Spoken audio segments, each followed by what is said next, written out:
Hello, my name is Freddy, and I will be presenting understanding multilingual learning. Firstly, I will be looking at the benefits of scaffolding classroom discussions specific to ELL and MLS students. Scaffolding, as we know, is a method in which the teacher supports students to work just beyond the level he could achieve on his own.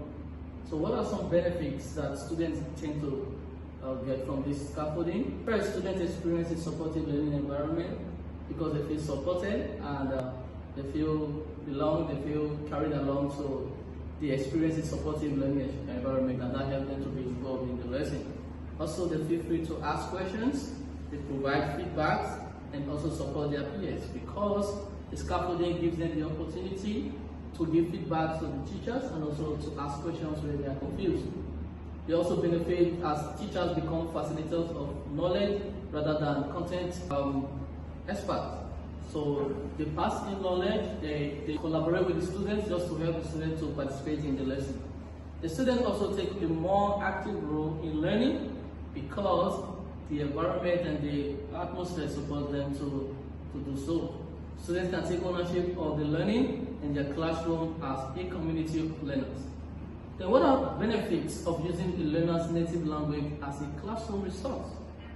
Research shows that when teachers incorporate students' native languages into classroom instruction, students increase their metalinguistic awareness. This helps them to be aware that their languages are part of the lessons and they feel part of the lesson. So they learn more academic content because it's being taught in their native language. They also increase in their English proficiency, and also they have more well-developed identities and self-esteem. What are some of the best practices to implement when introducing academic vocabulary and content to ELL MLS students? 1. Cultivate relationships and be culturally responsive. So a teacher should build relationship with the students and the room with the students, with their peers, so they can feel comfortable taking intellectual risks and also planning and messaging by the teacher. Secondly, teach language skills across the curriculum. For example, I take math. I need to understand that in math we have vocabulary, so we have to make sure that students are writing, they are speaking, and they are also discussing among themselves. You emphasize on productive language. You have to help them to be productive, help them to participate using their language. They feel belong and also part of the lesson. Then you speak slowly and increase your wait time.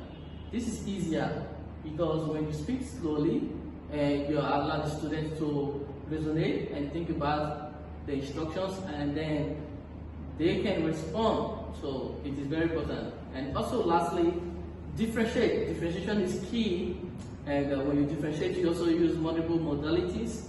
Here we have some students writing while some other students are speaking, while some other students are doing something else. Then we rotate. By so doing, every student gets to participate in the lesson. I hope this suits you well. This was understanding multilingual learners. Thank you.